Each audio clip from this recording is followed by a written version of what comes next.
This industrial park in Romeoville is home to one of 45 medical marijuana dispensaries now open for business in Illinois. It's nondescript, that's by design, open only to patients holding state-issued medical marijuana cards. I was diagnosed with ALS, which is also known as Lou Gehrig's disease. I'd rather use this than keep taking pills. I was in a lot of pain. I would wake up in the middle of the night. Andrew Wazalewski, Pierre Milburn, and Dora Cano Johnson chose Midwest Compassion Center to buy their marijuana-based medicine. Customers must use just one dispensary. That's state law. Nobody enters this fortified building without being seen.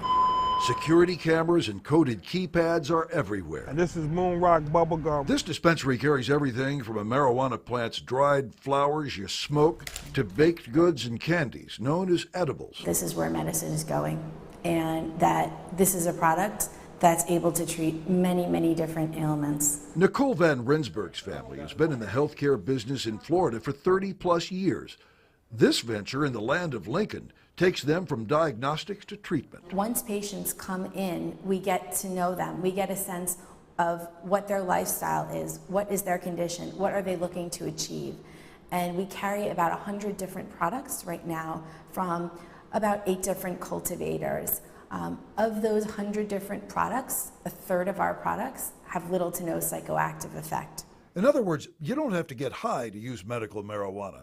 That's because some plant strains like these are grown to contain only trace amounts of the psychoactive ingredient THC. Many of our patients are seriously ill, and some of them are even suffering from terminal illnesses. 45-year-old Andrew Wazalewski was diagnosed with ALS in February. How do you win? How do you win when they tell you that, you know what, I'm sorry, but you're going to die, and there's nothing we can do? You know, so you try alternatives. If there's no medicine that the medical community can give me to help this, what other options do I have? Now, this former cross-country tanker truck driver struggles to walk. Put this in the car.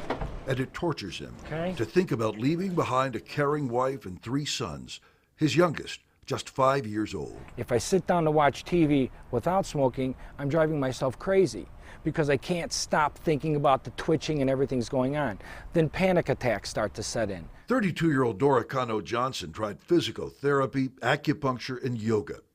First diagnosed with painful fibromyalgia at 14, she says she developed severe stomach problems. A lot of the medications that I was taking, I almost felt like the stomach issues that led me to the hospital were because of all of the stuff that I had to take my entire life. Her health problems also robbed her of precious time with her husband and 2 kids. I had ulcers, I was vomiting blood, I was not eating for weeks at a time. I couldn't even drink water. I mean, it was a scary thing. I was starving, I was dehydrated. Pierre Milburn was in a bad car crash in 2011 at the age of 43 when another driver fell asleep at the wheel.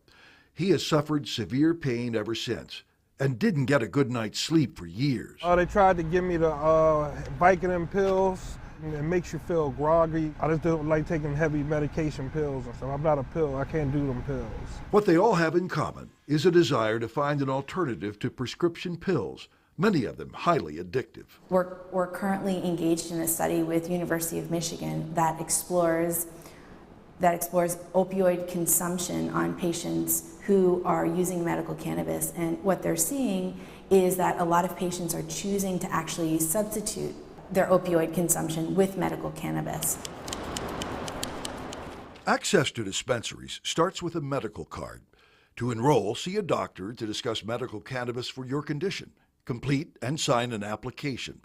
Pay a non-refundable fee of $100 or a reduced fee of $50 for veterans or those on Social Security or disability. Consent to fingerprinting and submit a passport-sized photo. Provide 2 documents that prove you're an Illinois resident, 18 or older. Assuming your application was correctly completed, you can expect to hear back from the state in 3 to 4 weeks.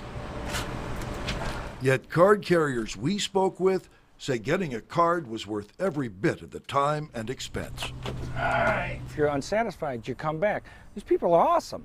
They really work with you. Body must get that rest. These right here, you go on to sleep. I'm excited for people to be knowledgeable about it because it's got such an awful stigma. Well, that this isn't a drug, it is a medication. It is a legitimate medication that people genuinely need. The more people that start the process and the more people that give feedback to the process that's going on, the better we can work together to get the bugs out, so it'll be easier for the next person, and the next person.